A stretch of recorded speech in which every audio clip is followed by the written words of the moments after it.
Hello, hi everyone, જય શ્રી કૃષ્ણ. સ્વાગત છે સિમીસ વ્લોગ. આજે રક્ષાબંધન છે, ભાઈ બહેનનો તહેવાર છે.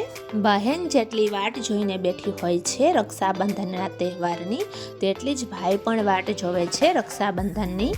રક્ષાબંધનના તહેવારમાં બહેન છે એ રાખડી બાંધવા માટે ભાઈના ઘરે જાય છે. ભાઈના કપાળે કંકુ અને ચોખાનું તિલક લગાવીને ભાઈના વધામણા લે છે અને ભાઈની આરતી ઉતારીને ભાઈના સર ઉપર ચોખા અને ફૂલની પાંખડીઓ નાખીને બહેન આશીર્વાદ આપે છે. જુગ જુગ જીવો મારા વીરા, દિન દુગની ચાર ચોગુની પ્રગતિ કરો અને સદાય ખુશ રહો, તારી બધી ઈચ્છાઓ પૂરી કરે મારા દ્વારકાધીશ. અને ભાઈના કાંડે રાખડી બાંધીને ભાઈનું મોઢું મીઠું કરાવે છે અને ભાઈ બહેનનું મોઢું મીઠું કરાવે છે. અને એ જ રીતથી પછી ભાભીને રાખડી બાંધવામાં આવે છે. ભાભીના કપાળે કંકુનો ચાંદલો અને ચોખા લગાવીને ભાભીની પણ વધામણી લઈને ભાભીને એવા આશીર્વાદ બહેન આપે છે કે સદાય તું મારી ભાઈની સાથે ઊભી છો અને હંમેશા સાથે ઊભી રહેજે અને સદાય તમે બંને ખુશ રહો અને આવી જ રીતે ખુશીથી તમારું જીવન પસાર કરો. સદાય તમે બંને સહી સલામત રહો અને તમારી બધી ઈચ્છાઓ મારો દ્વારકાધીશ પૂરી કરે. અને પછી ભાભીને પણ રાખડી બાંધીને ભાભીનું મોઢું મીઠું કરાવું છું અને ભાભી પણ મારું મોઢું મીઠું કરાવે છે.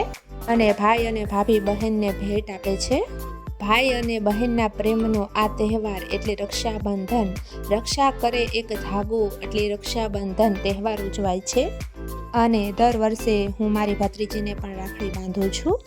મારી ભત્રીજીને પણ કપાળે કંકુ અને ચોખાનો ચાંદલો કરી અને તેમની આરતી ઉતારીને માથે વધામણા કરું છું અને સદાય ખુશ રહો અને તારી બધી મનોકામનાઓ, બધી ઈચ્છાઓ પૂરી થાય એવા ખોબો ભરીને આશીર્વાદ.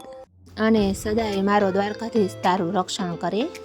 અને પછી કાંડે રાખડી બાંધીને મારી ભત્રીજીનું મોઢું મીઠું કરાવું છું અને મારી ભત્રીજી પણ મારું મોઢું મીઠું કરે છે. આવી જ રીતે અમે રક્ષાબંધનનું સેલિબ્રેશન કર્યું છે. અને રક્ષાબંધનનો તહેવાર ઉજવતા હતા ત્યારે તમે જોઈ શકો છો કે બધાના મોઢા ઉપર, ચહેરા ઉપર કેટલી ખુશી અને આનંદ હતો. રક્ષાબંધનનો તહેવાર છે એ બધાને એક સાથે જોડે છે. મારો વિડીયો ગમ્યો હોય તો સબસ્ક્રાઈબ કરો, લાઈક કરો અને શેર કરો. Thank you.